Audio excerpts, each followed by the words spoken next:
learning as we go. Yep. All right, morning, everybody. I see a bunch of folks are popping on here. I know it's just a minute or two until 11, but we'll give another 2 or 3 minutes for any stragglers to sign on, and then we'll get rolling. Thanks.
And if you're going to chuckle, you should mute yourself. Oh, I'm going back and forth here with Michael.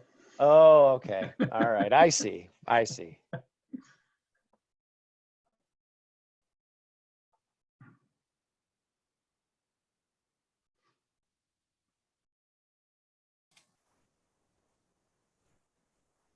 Good morning, Bill. Good morning. How's everyone doing? Really good, thank you. How about yourself?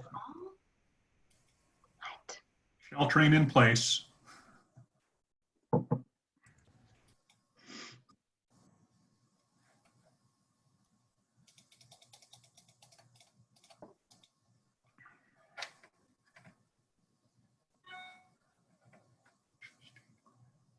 All right. Well, it's a couple minutes after 11. So if we have anybody else show up, they can just kind of jump in as we're rolling along. So I'd like to welcome everybody to our virtual roundtable session here today, re-engaging the rural economy.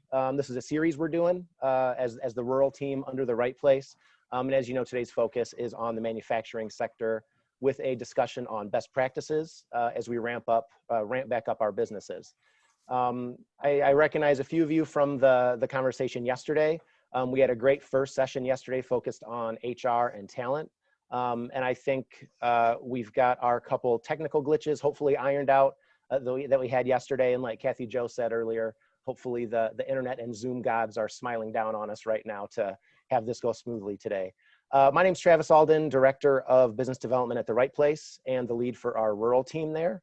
And just as kind of a quick introduction for today's agenda, really the purpose of this virtual roundtable is twofold.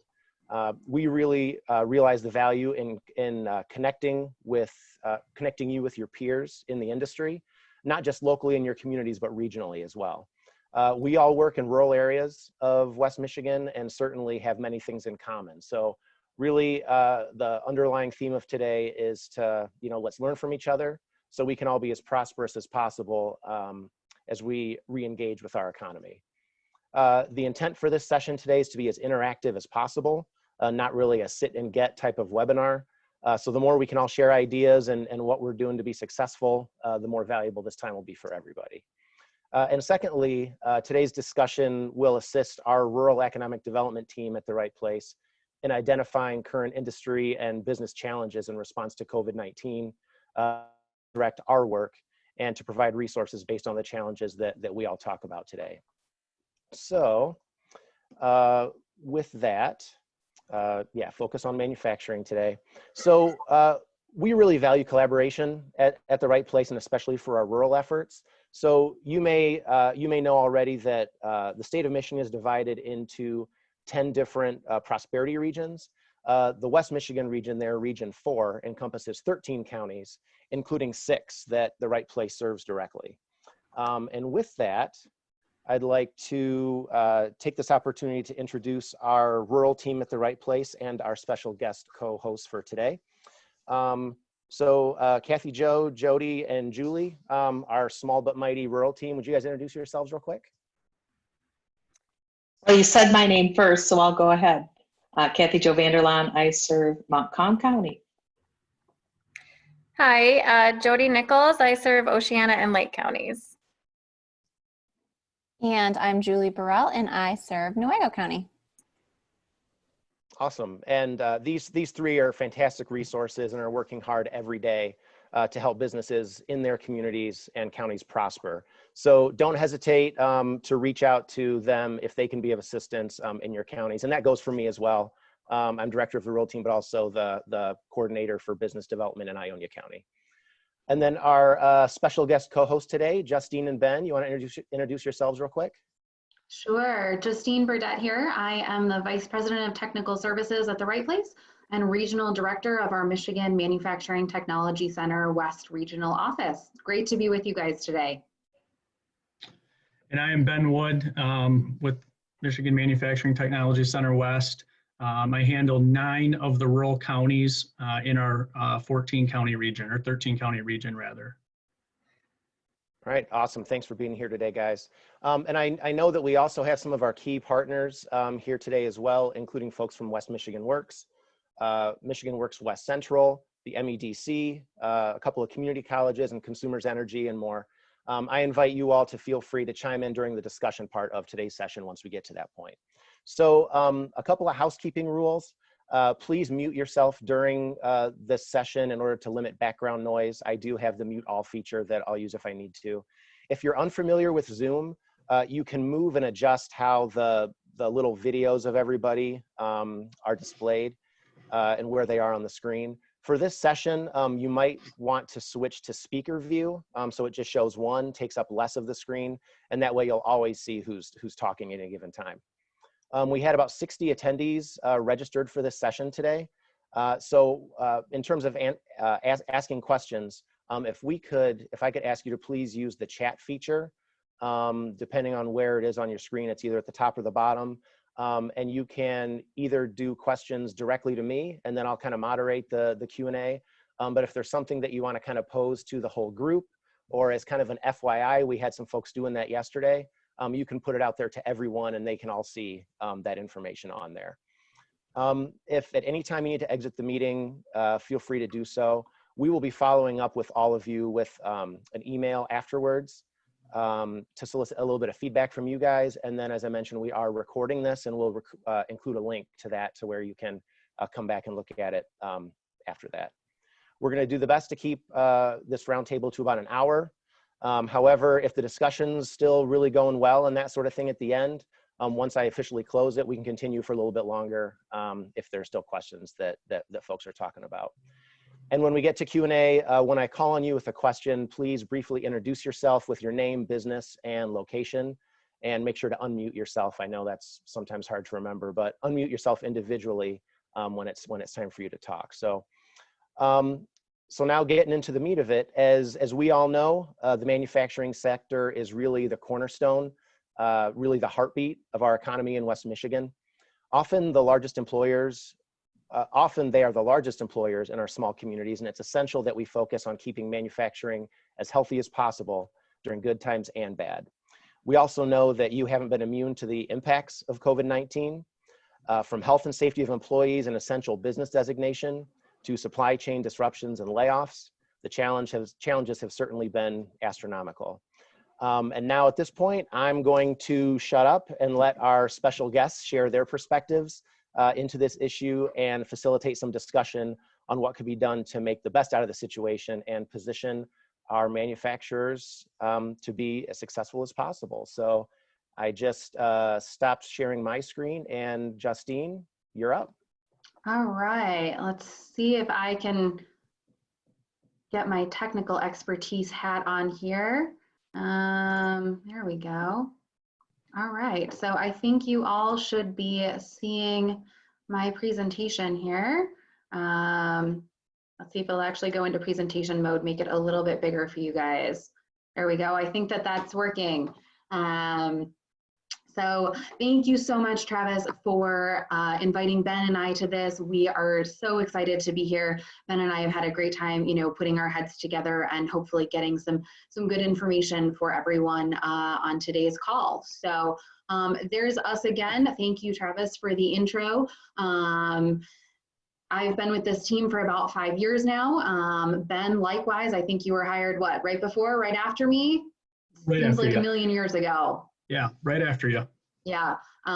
So, we've been colleagues and friends now, for that length of time. It's been a really great ride. Both of us come from backgrounds in manufacturing. A little jab at Ben. His history is a little longer than mine, but he's got that good depth of expertise and knowledge. So wanted to share just a super brief history with you about the Michigan Manufacturing Technology Center. We are a statewide program, so if you have sister plants or locations across the state of Michigan, there are other folks just like Ben and myself who serve manufacturers. We do break it down. We have regional offices across the state, and they are aligned to that regional system. So Ben and I, and then 4 of our other colleagues, actually work out of Right Places, Grand Rapids office, and we serve all 13 counties in West Michigan. So that region 4, we serve them all out of our office. So the purpose of the Michigan Manufacturing Technology Center and the larger federal program that it's a part of is called the Manufacturing Extension Partnership. Its sole purpose is to support small and medium-sized manufacturers. Most of us have manufacturing backgrounds, and really we are offering customized consulting and training to manufacturers to help them be better at what they do. As Travis alluded to, manufacturing is the backbone of our economy, and so this is just a really great support tool for economic developers, for chambers, our community college partners, MEDC. We are certainly a tool in their toolkit. So at the end of this presentation, we're not going to talk about it today, but if anybody on this call is more interested in either what we do, what we offer, our history, where and how we operate, there's about 8 to 10 slides of all of that information, and you will get a copy of that when Travis sends it out after this call today. So it's not something we're going to go over, but it's in there if you guys want it. You can look at it at your leisure. So again, a brief snapshot of what we offer and how we can help any manufacturer. And then I wanted to get into topics for discussion. Like Travis said, this is not meant to be a monologue by any means. I'm actually going to kind of turn the mic over to Ben. We're going to kind of go back and forth. Ben, if you just want to, shout when you want me to change the slide, you let me know, okay? Sounds good. Thank you, Justine. Good morning, everybody. Thank you for attending. Again, just to preface this, there's a lot happening in our world. Information is still changing very rapidly. And we're here to talk about, what we've learned, some best practices, and there's really no one size fits all answer for this stuff. Everyone's going to have their individual questions.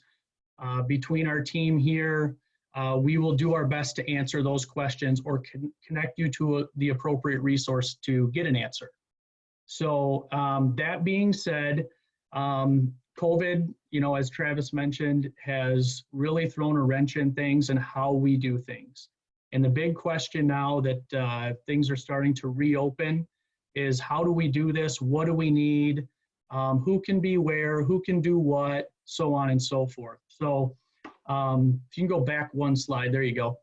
Sorry. That's all right. So changing your shop floor, that's the first thing we kind of want to discuss. One of the most important things is to have a plan. There is a requirement. Well, let me back up for a second. I want to say something here real quick. You don't have to worry about writing all this down. I think Justine and Travis both mentioned that this will be recorded. And Justine's going to take notes as best as she can. So we'll get everybody's updated with the information that we talked about today. So don't worry about scribbling everything down here. And on this presentation towards the end, you will see slides with all the URLs for these resources. So that being said, have a plan. It is an OSHA requirement. We do have that link for you in the upcoming slides, but it's no different than an SOP or a standard, operating procedure. That plan, we could talk for 3 hours about that plan. So we're not going to get into the nitty gritty, but a lot of it is what you've been hearing for the last 2 months, 6 feet apart. If you can work remotely, please do so. Have a cleaning plan, things like that.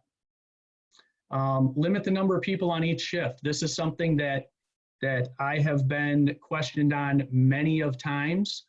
Again, it really boils down to common sense. If you can make it work, it is recommended that you do so. So maybe you have to add a shift, or maybe you do some kind of swing shift. But allowing people the necessary distance, 6 feet between each other, is key. And that leads right into product process and flow implementations.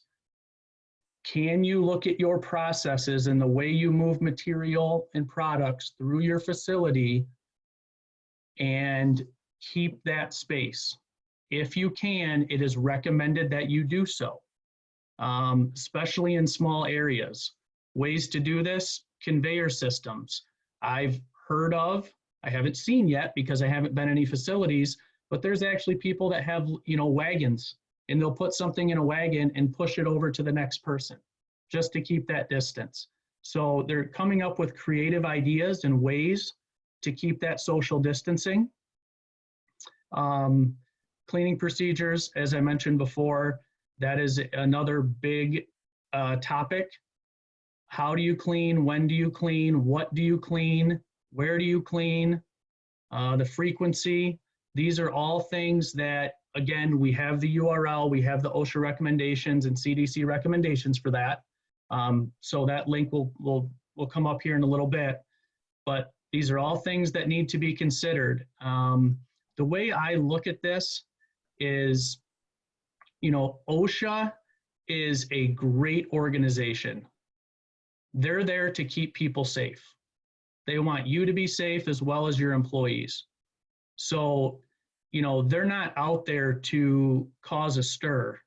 But when you have an EO or an executive order coming down from our governor, they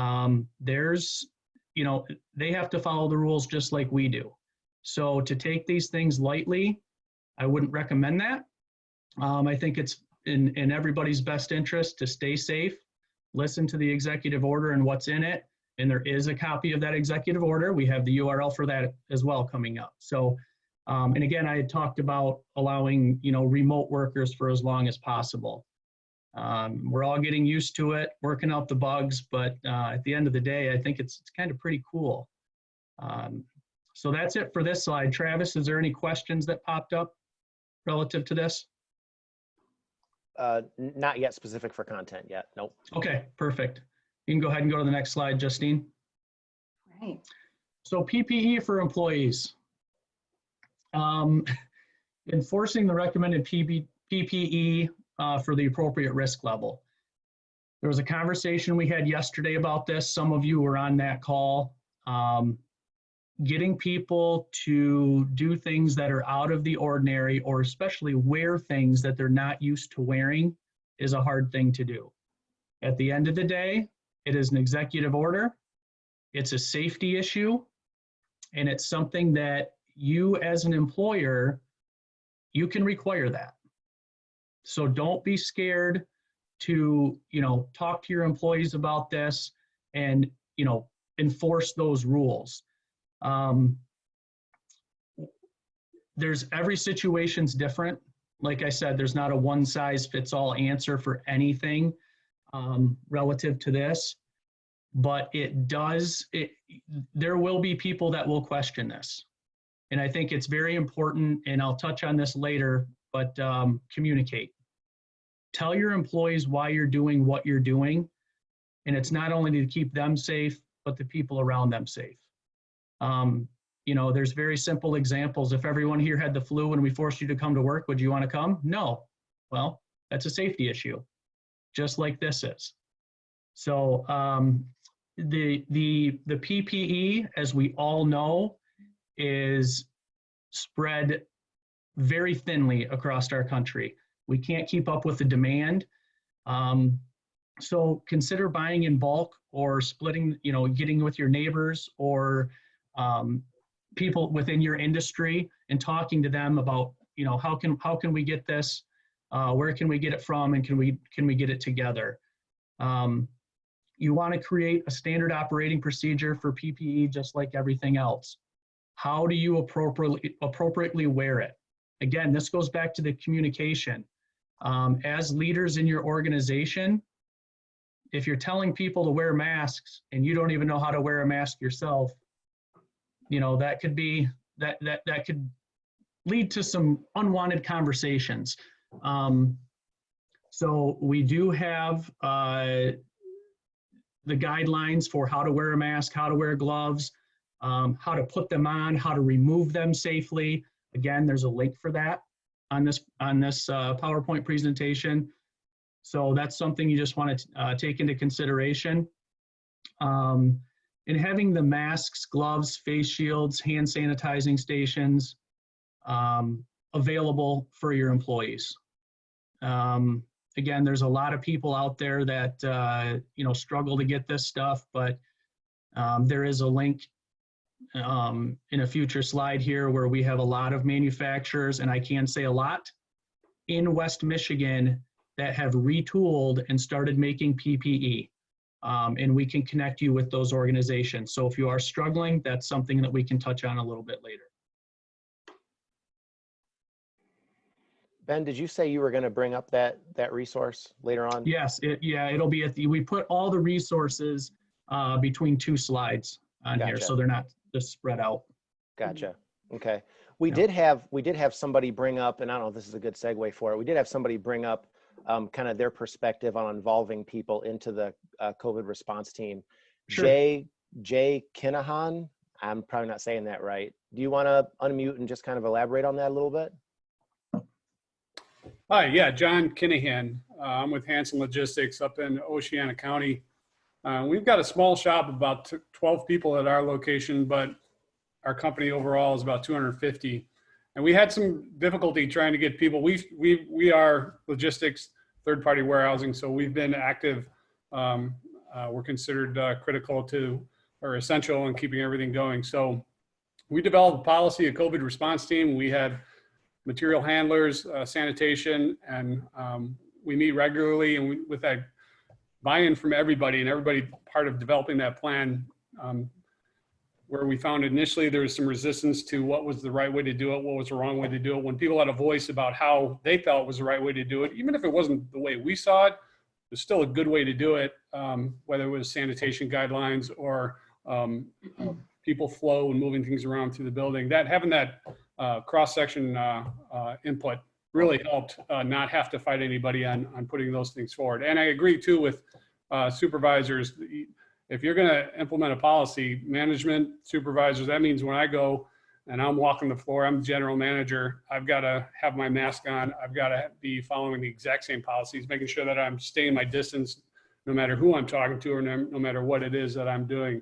So that was something that really helped us at our facility.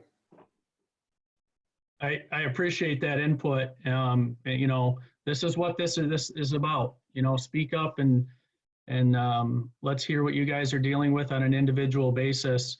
But that's very true. It's very similar to any other training that we do. If you want to force somebody to be organized and clean, but yet they walk in your office and your office looks like a tornado just went through it, it's hard to force somebody to do something that you're not willing to do yourself. So safety is a big concern. And if masks are going to be required, I'd highly suggest that the C-suite and the management level, superiors, whatever you want to call them, that they all participate in that. Anything else on this one? Nope, I think, go ahead, Ben. Okay. Awesome. All right. Oops. Here, hang on. My advancing is not working. Oh There we boy. go.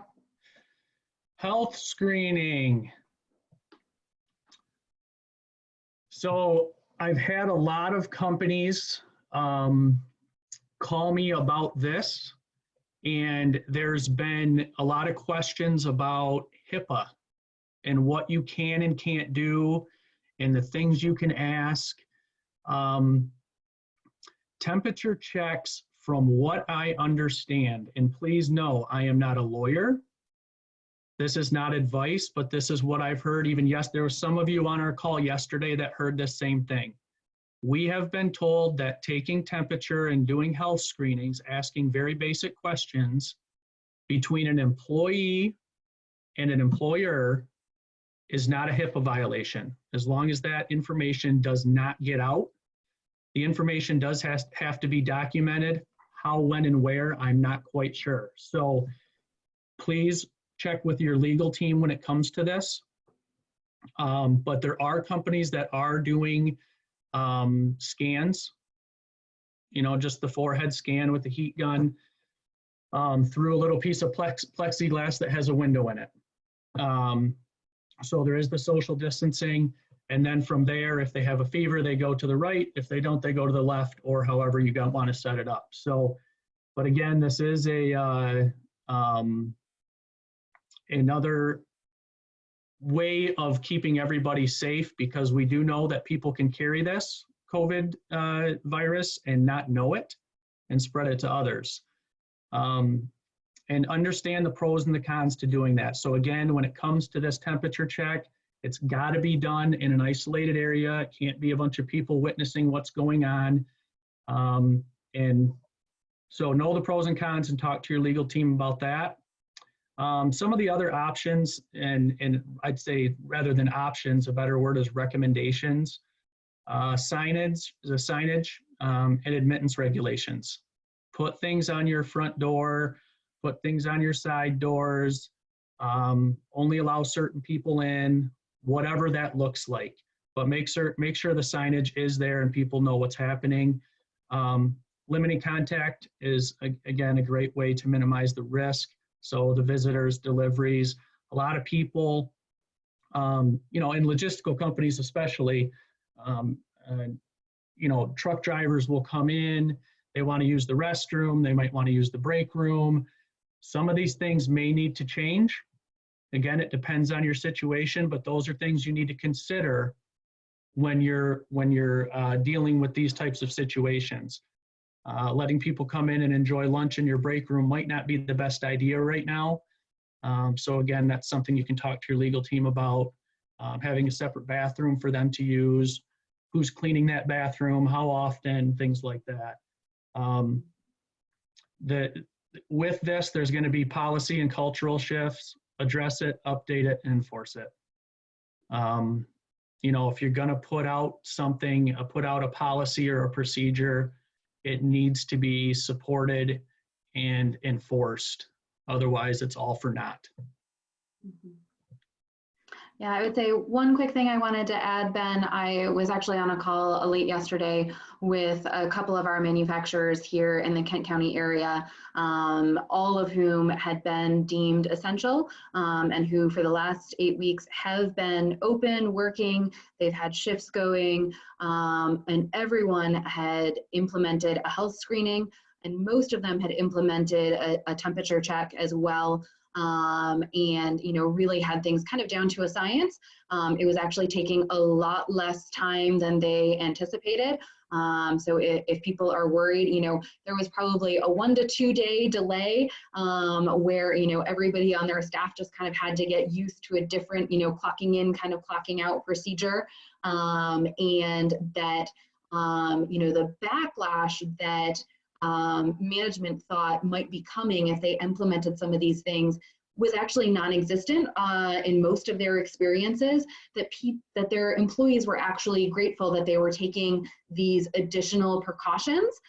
It actually helped, kind of lessen the anxiety on their shop floors, that, they were working with people who, at least at that point in time, had passed this health screening. And so, most of these employers were actually advocating that, like, we were a little leery of having to do this in the beginning, but we've been using it for, 6-8 weeks now.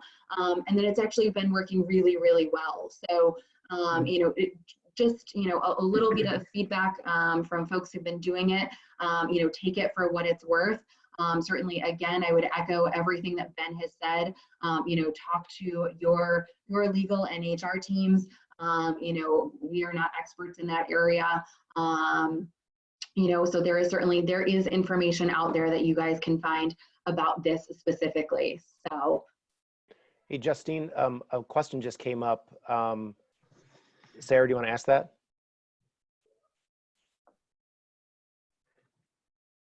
If not, I can just reiterate it. So there was a question that the companies that you just talked about, the question was, did they use a health vendor to perform the screens, or was it on staff management that was doing them? It was on staff management that was doing it. Most of the time, it was actually something that had been tasked either to supervisors for some of their smaller sized manufacturers, or it was actually a task that was run through HR. Okay. And while Ben was talking, there were a couple of points that were brought up. And this kind of goes into the question I was going to ask is, for anybody on the call today, are there any specific things that maybe you've developed through trial and error, kind of figuring the stuff out on the fly that now you feel like you have kind of dialed in that's really working well for you? Michael Burns, you mentioned something about temperature checks. You want to mention that real quick for everybody? The only thing I said about temperature checks, and thank you, by the way, everybody, but the thing about temperature checks is you just have to make sure that you do not do that in front of other coworkers. That can be a HIPAA violation if you do it in front of another coworker.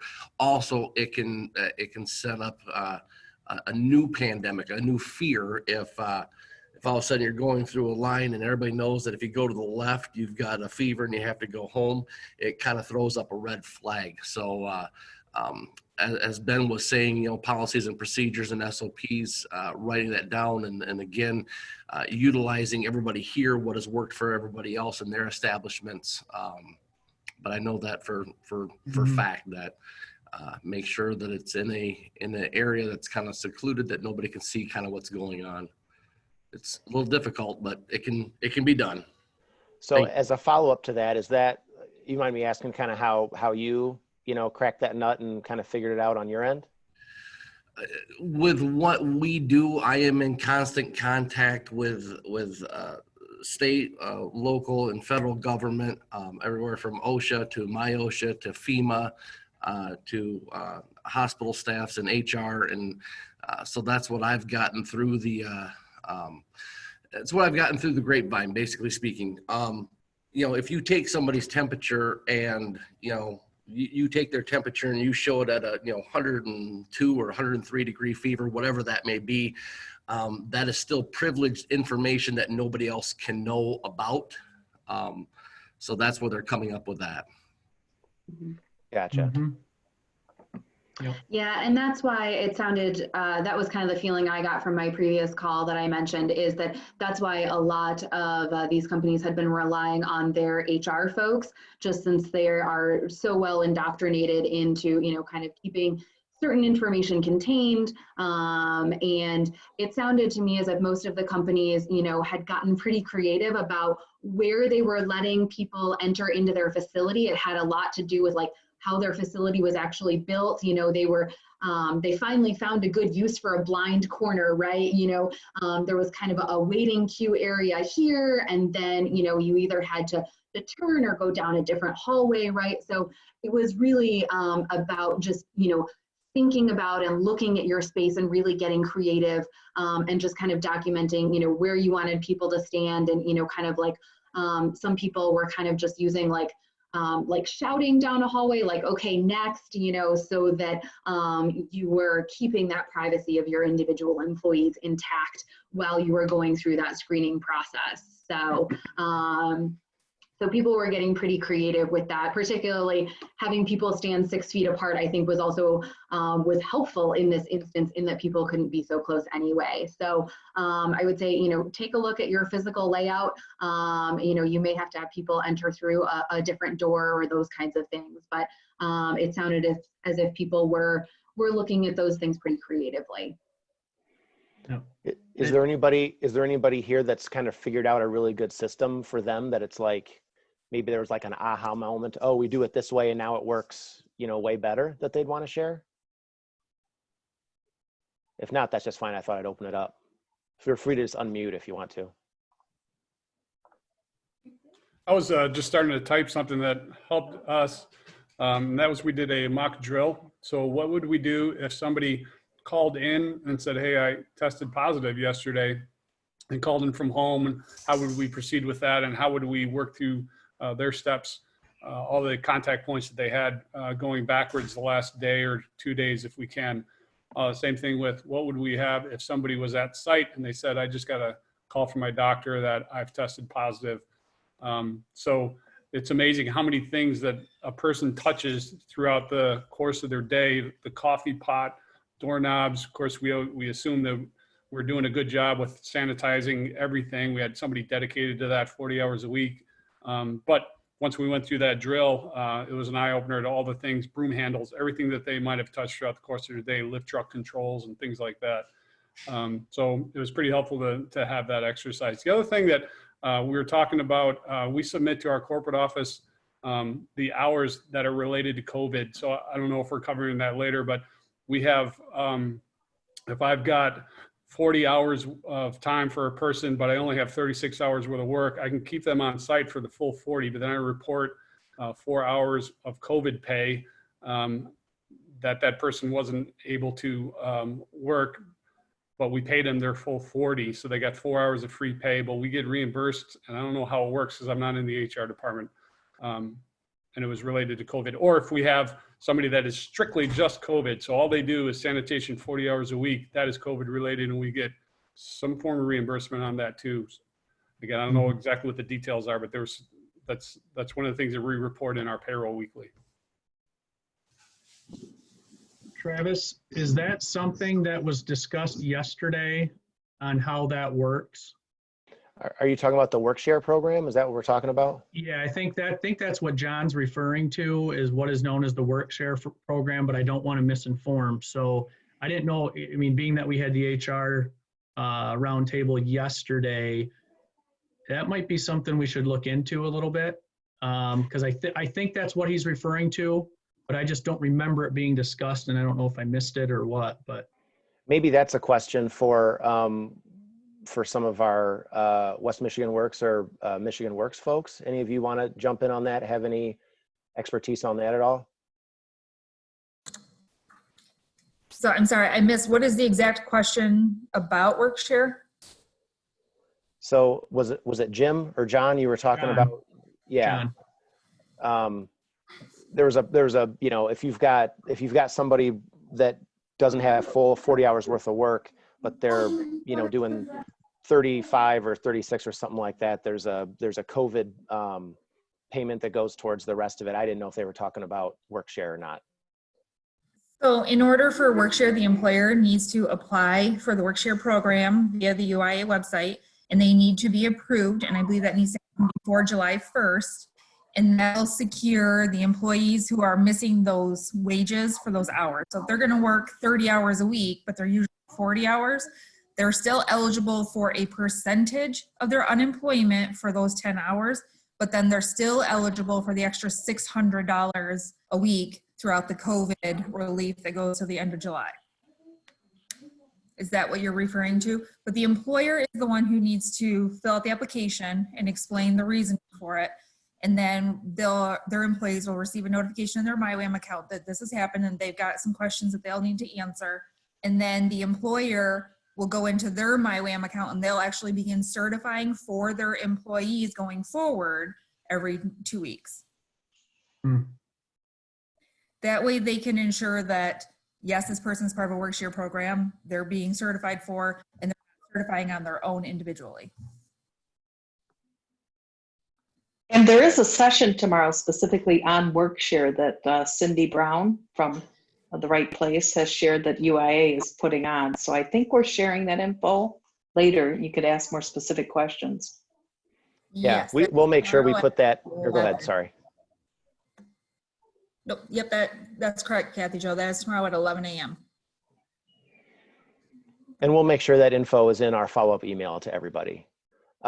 We did have somebody else on the call that sent me an issue, sent me a comment on this privately. To her, that didn't sound like it was Workshare, what he was referring to, but it could potentially be internal budgeting or compartmentalization of how that payroll is being paid out for that company. But that's something that I guess every company can do a little bit differently. Any other comments or anything that folks want to make on kind of this screening topic or anything like that? It looks like D. Riley just sent something out. Anything you want to add to that, or just stick with what you had typed out? Yeah, we have it on order, so it's a couple weeks out of getting it installed, and all of our Seneca facilities are getting this. So everyone entering the facility will go through this, and it's my understanding it does up to 35 people at a time walking through, but it's so specific. It'll take a picture of that person, whomever is running the fever, and we'll email it to a select group of people so that we can address it right away. That's, yeah.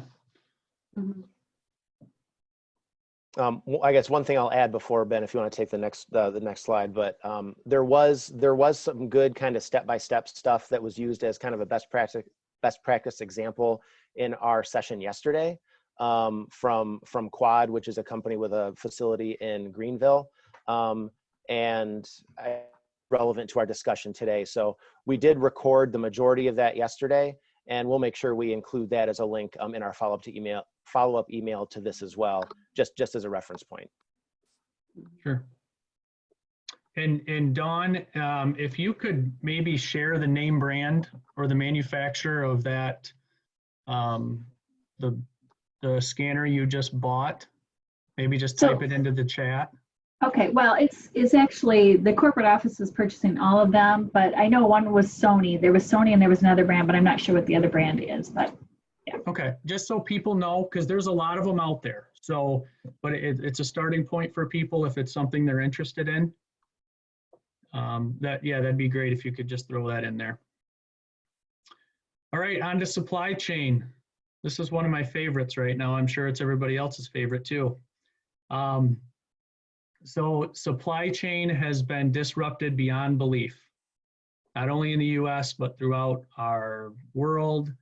It's chaotic. When you get up and running and thinking you're ready to go, and then you call to get supplies and nobody responds, that could be an issue. So during your reopening process, or even prior to, if you are able to have essential employee and an essential employee come in, or some essential employees come in, supply chain's something that you want to look into before you invite all these people back to work. Who's open?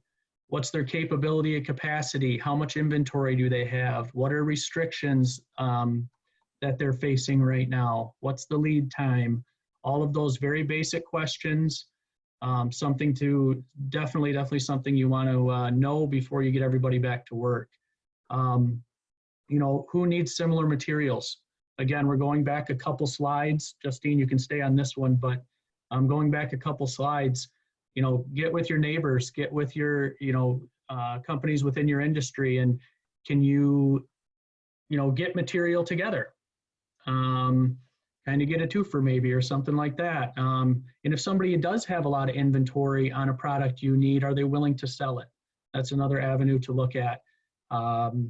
Going as far as reaching out to your competition, that's not out of the question. I've seen and heard a lot of people do that, not only for COVID, but in other situations, throughout my manufacturing experience.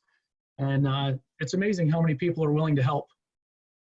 because they understand the value of good competition. So, and then diversifying suppliers, trade off with quality, change terms, whatever you need to do. I would venture to say some people out there, they limit their suppliers, and that could be a very scary thing. So I would recommend, while we're talking about suppliers, diversification is always good. Whether we're in a pandemic or not, it's always good to have multiple suppliers for the same products. Again, that to some, that might be common sense or common knowledge or something you've been practicing for years. But for those of you that are new or have been considering it, I would highly recommend looking at who else can supply you, to your needs. On this slide, you'll also see 2 URLs. These are 2 resources that you can use to source out material that you need. The Pure Michigan Business Connect website is on there, and then the Proud to Manufacture in Michigan. Highlights, I mean, you can get in, you can search products by product name or whatever it is that you need, and a list of manufacturers within our state will show up. You can also promote your product on those websites. So just keep that in mind. And then here we are again with communication. Nothing is more important throughout all these slides than communicating with your employees. I think I've seen a couple chats on it, but as long as they're up to speed and they're understanding what you're doing and why you're doing it, that should be very beneficial to you as a leader, to you as a business owner. When you do things and keep people in the dark and just say, hey, do it because I said so or because we have to, I dare say that's not a really good way to promote people wearing PPE and things like that. Let them know why you're doing what you're doing. Get them involved. I think somebody earlier in the chat, I think it was John, said he got his team involved and they sit down and they meet and they talk and what would you recommend? What would you recommend? You're the one wearing the mask and running the machine. What can we do for you? What do you need? Things like that. Those questions and conversations go a long way. Has anybody had an experience like that? Either whether it is, thank you, Michael. Empower your employees. There you go. Have you had a discussion, whether positive or negative, with an employee about PPE and what they're wearing and why? I was going to say, Ben, before we open it up for comments or questions, one thing I wanted to add here is that in some discussions that I've had with folks about their supply chain and how they're managing their business going forward, they've actually taken this conversation upstream and either talked to their customers and or looked at their production schedule, what were they supposed to be making and running in the next 90 days, and basically just sitting down and having a huge discussion about what can we reprioritize, right? So chatting with your customer, can someone hold off on taking delivery of, components or your final assembled product? Even customers have been really flexible in terms of like, no, I'm not ready for that yet because of their own disruption to their own business. Or, if you are supplying, another essential manufacturer in the economy, as some people are asking for things ahead of time. So just recognizing that your entire production schedule is probably going to be like confetti for a while. And so trying to make just some sense of that noise and then kind of layering on top, what do you have, what inventory do you have that you can actually make and then get things out the door. So it is certainly, I think, going back to that point about collaboration, this has really been an all hands on deck. If your organization operated with communication silos before, you have got to figure out how to break those down. Because if you are not talking to other people inside your business, you're missing a huge, window of opportunity to solve things upstream. So with that, I think we can go back to questions and comments. I was gonna, I know we've got some MEDC folks on here today, maybe to put Corey Utley on the spot, who serves Ionia, Montcalm, and Berry counties.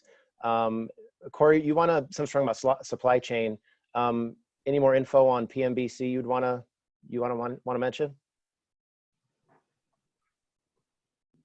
Corey, you still on? Maybe not. Is Bill Kratz I on? Yeah, was Bill, muted. Amy? I'm sorry. Oh, there's Corey. Okay. I was muted. I'm here. Sorry about that. Yeah, I'll jump in real quick, and then I'll have Bill, my colleague, Bill Kratz, jump in with anything that maybe I don't cover. So the state of Michigan has a great program, Pure Michigan Business Connect. Ben mentioned it. And it's on the most basic level, buyer to supplier, good business strategy for connections. This is a program that's existed for about 7 or 8 years. It's not exclusive to the COVID-19 crisis, but it's been a great tool that the MEDC has helped really promote to identify ways to connect PPE and COVID-19 and safety related supplies to the companies in Michigan. And actually we get a lot of outreach from companies outside Michigan because they know Michigan's the manufacturing hub of the country, right? So I'll share maybe in the chat there on the side a link to the Pure Michigan Business Connect platform. I really encourage companies to think about it not necessarily as products. If you're registering as a supplier, you think about it more as capabilities. So we have companies that across West Michigan and across the state that have shifted what they're doing to be able to produce more products for PPE and things like that. Everybody talks about Ford and GM and some of those. We have a lot of great small companies in West Michigan that are doing the same. I have a company I work with in the Thumb, which is another part of my region that manufactures filters for the boating industry, the marine industry, and now they're manufacturing masks. So I would really encourage you, when you look at that, to think about capabilities and not necessarily about products. If you register as a supplier. Now, again, as a buyer looking for PPE, that information exists out there.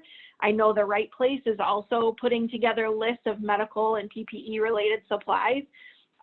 It's focused on West Michigan suppliers, but what I like about their program is it's much more vetted. Ours is quantity, theirs might be a little bit more quality. Ben, I'll let you tell me if that's correct or not, but that's kind of how I've been perceiving it. So I'll go ahead and put a link to the Pure Michigan Business Connect platform where people can go on and do a search, and I'll put my email address there. You're welcome to reach out to me if you have questions or are having trouble figuring it out as well. Did that cover what you were looking for, Travis? Or Bill, do you want to jump in on anything?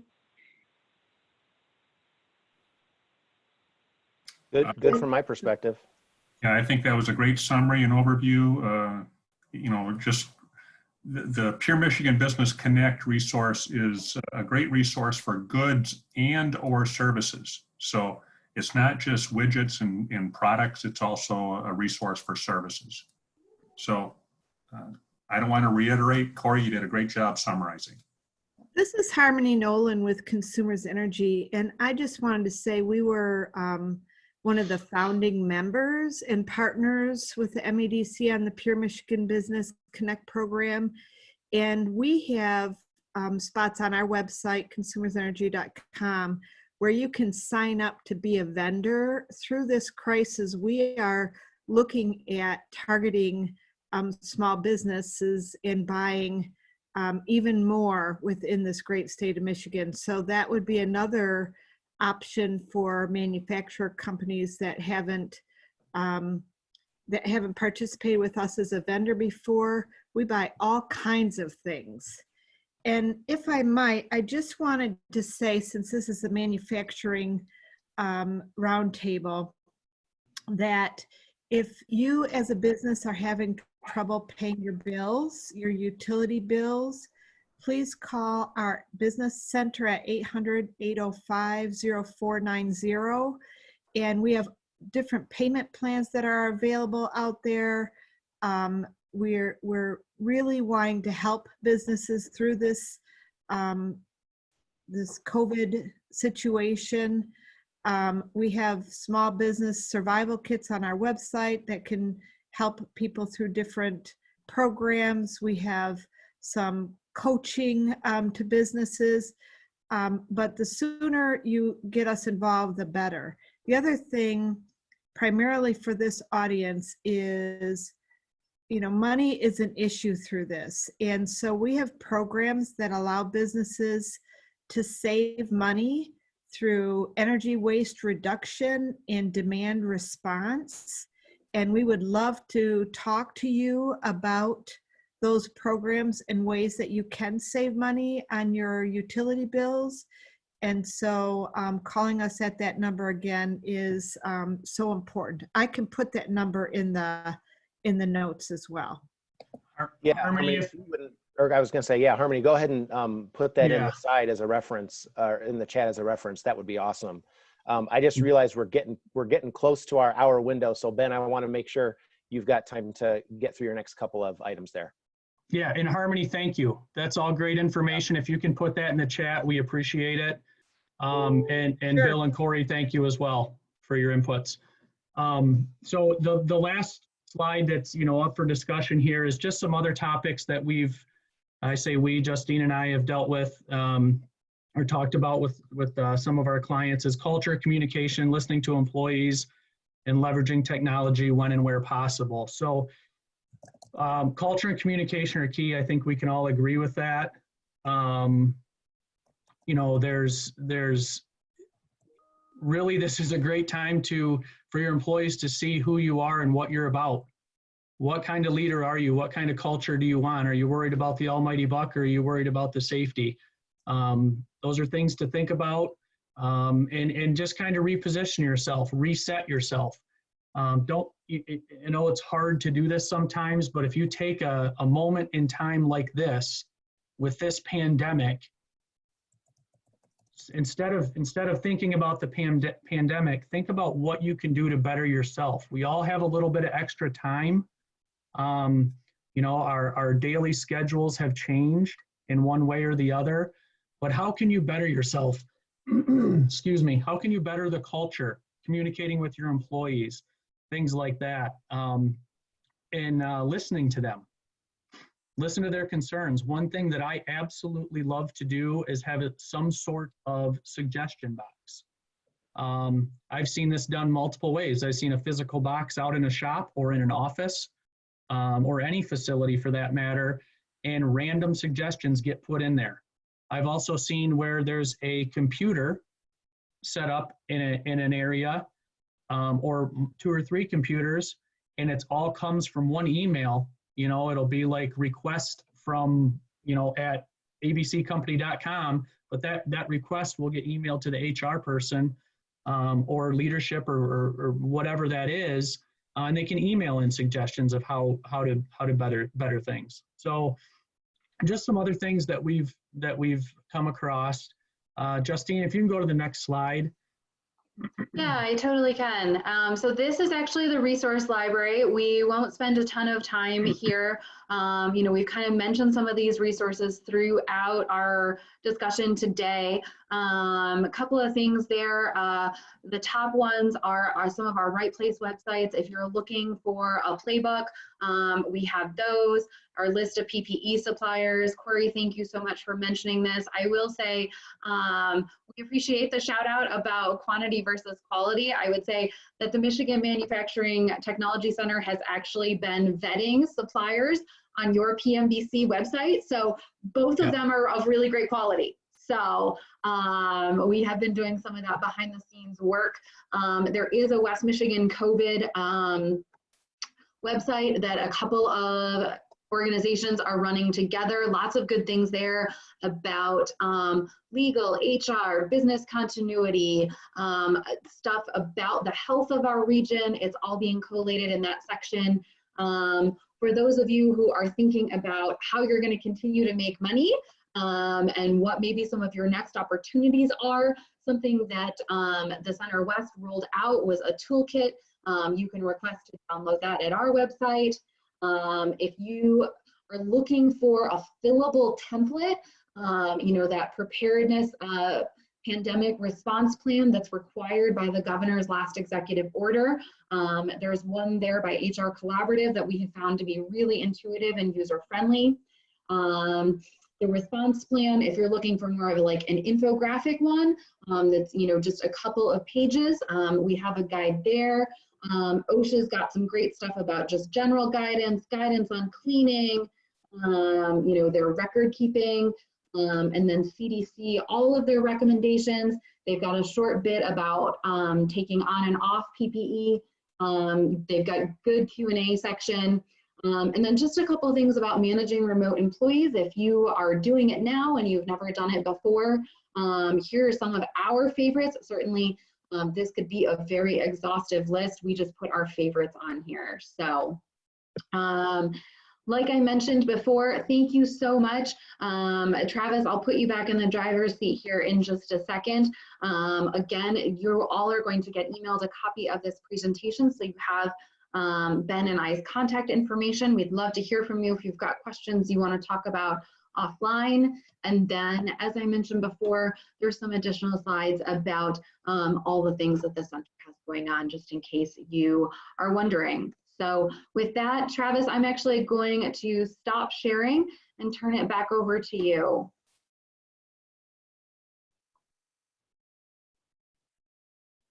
Sorry, I realized I wasn't unmuted. So one thing that I was going to bring up real quick as kind of a reference point, we were talking about PPE. Hopefully you guys are able to see this. This is the resource on the Right Places website that was mentioned earlier. That I think this just went live this week. But this is that list of PPE suppliers that's organized. This is West Michigan. It's organized by type and that sort of thing. So Ben, anything you want to mention on this since you were part of the team that put this together? Anything additional? Yeah, I mean, I'll reiterate what Justine and Corey talked about. These are all vetted suppliers. It was a very, very long process. It is a very interactive process. So in our opinion, these are all very trustworthy suppliers, and they're right here in Michigan. If you are a supplier, I thought I saw a comment that someone else retooled and they're making face shields. And if you want on this list, please contact me. Safety Shield, maybe, I think is who it was. Yep, I think you're right. Yep. So please reach out. Yes, I'm so sorry. Yes, it's Star Safety Shield, and we don't make face shields. We're making the acrylic, no, I'm sorry. We're making the polycarbonate like counter shields and partitions. Okay. And so, yes, I'd love to be able to be part of that digital supply source, because we're also on Michigan Chamber.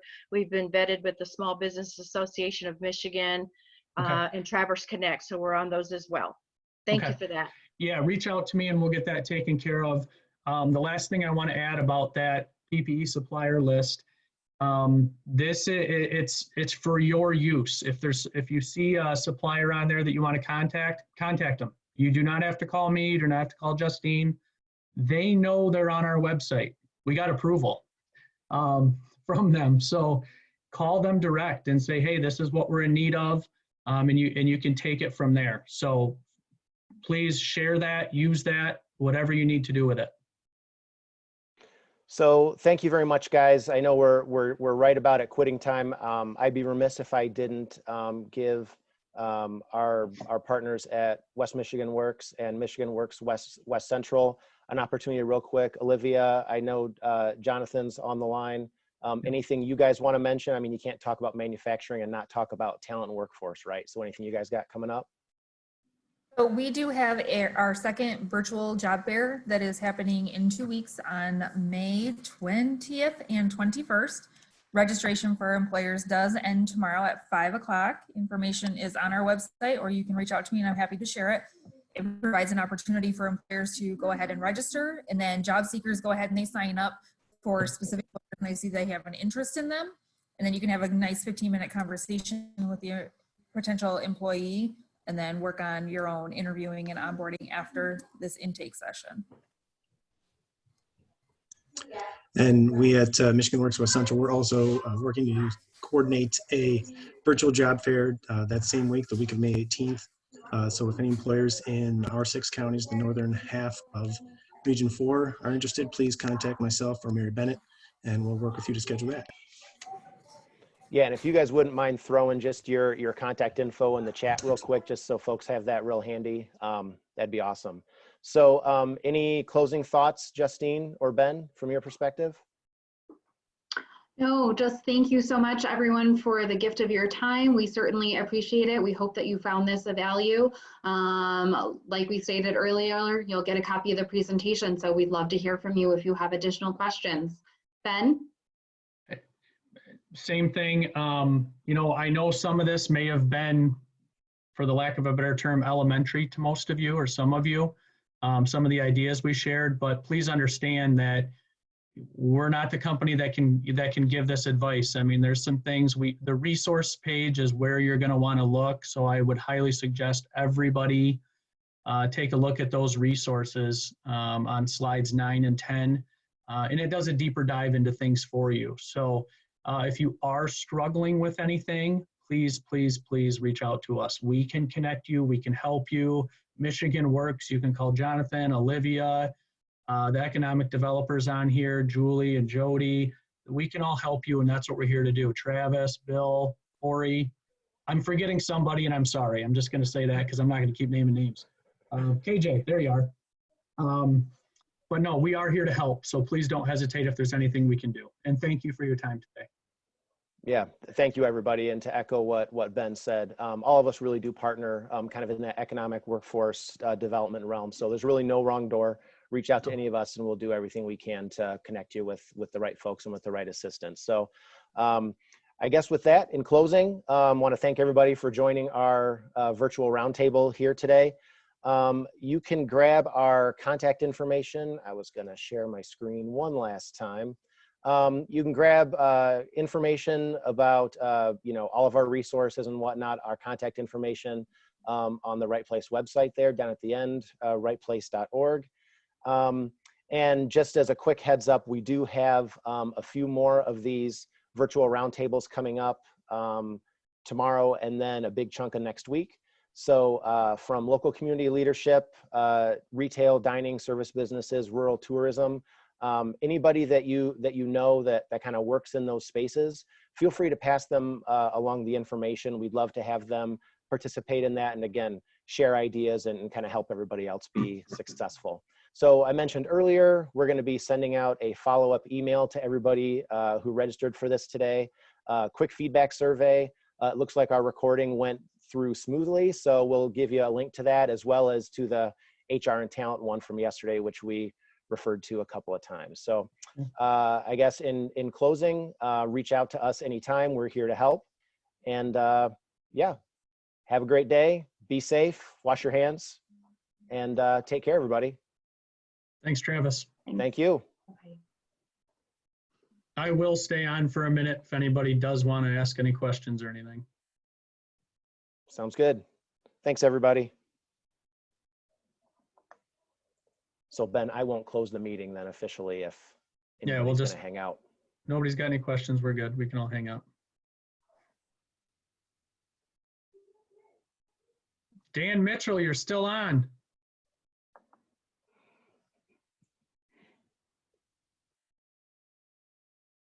But he's muted. Yeah, he's up. Nope, he's gone.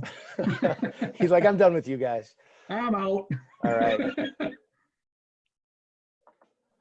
All right. Anything else for the good of the group? No. Mary. Hi, yeah, I was trying to get those emails from Michigan Works. We're in Ludington, and because of this 4-week startup, if you will, our core business, this is not what we did before. We were in the airport business doing conveyor systems and partnered with a company in Boston, and this light bulb went off 4 weeks ago to do these shields. And we're not plexiglass, we're polycarbonate. So what I'm trying to do is get some resources of my husband to be able to talk to about hiring more people, and one of them would be from colleges and things where kids are coming right out of school and they're trained for this, and we can bring them right on and whatnot. And this has been a great platform more than any of them, because I have to get our company up and running with the SOP for the COVID, and this has been fabulous. I look forward to getting the email from you guys. So would I contact the two folks that I wrote down, Olivia and Jonathan Epley, at MishWorks. We're in Region 4 about Yep. how to get employees. You'll want to ahead. contact Jonathan. Jonathan. Jonathan will probably hook you up with Mary Bennett. I do handle Mason County. Okay. I'd come up and see you, but I'm not allowed to. No, that's okay. But you'll get connected to Mary Bennett most likely. Okay. Mary knows me. Okay. We've worked together multiple times. So Mary, if you're looking for kids that are, coming out of college or high school, or anything, I'm gonna have to let my husband and his brother that own the company sort of vet that. I'm just trying to get resources for them. sure. Another good resource is West Shore Community College and Crystal Young. Right, Crystal Young. Yeah, I think that's who we've already reached out to over there. And But I didn't know. Crystal will be gone for 8 weeks, probably starting anytime soon. Oh, okay. So she'll be out for 8 weeks. But there's, her assistant, and I can't remember, Kara. She'll be able to help you with that stuff. Okay. All right. And the other websites where we can get on as a manufacturer, as far as letting other businesses know that we can